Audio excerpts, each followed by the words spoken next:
Imagine a society where you had to keep your religion a secret, where people washed anything you touched, and where your family could be murdered with no justice. Ashkan Sangsari was born in the lush forested town of Sari in northern Iran near the Caspian Sea. He spent his childhood in the rural village of Shahai.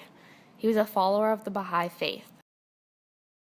After the Iranian Islamic Revolution in 1979, fundamentalist Muslims ruled the government. Basically how the society is built. You have the Muslims, and then you go down, you have Christians, followed by Jews, which are recognized, but they can't openly practice, I believe.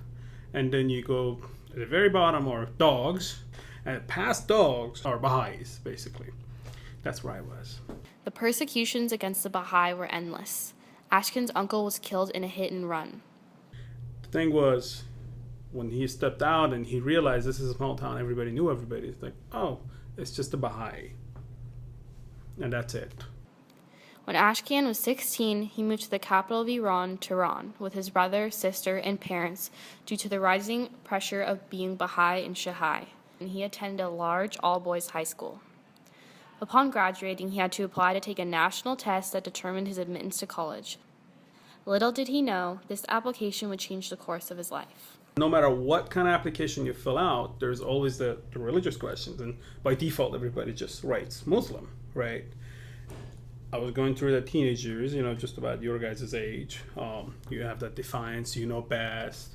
And I don't know what got to me, and I just said other. In my case, I put other, and then all hell broke loose. Once it got out that he was Baha'i, his family began having to move from house to house in order to escape the multiple death threats they were receiving. His father knew that if Ashkan and his brother stayed in Iran, they would not survive. After selling everything they owned to secure services of a human smuggler, Ashkan's parents sent them on their journey to cross the Iranian border into Turkey. As they made their dangerous journey towards the border, the boy's smuggler informed Ashkan, his brother, and the others who were illegally crossing the border with them that they were at risk of being late to cross. We knew we could never return, so we just kind of looked back, kissed the ground, and said, okay, we'll never come back to this place. So then we started running. As we started running, I saw the smuggler take off too. We're like, okay, well, we're supposed to follow him. So we're running, the Iraqi guys are running, and next thing you know, we hear shots. After several close calls with guard watchdogs and locals of border villages in Turkey, they finally got to United Nations building, and to their dismay, it was closed for the day.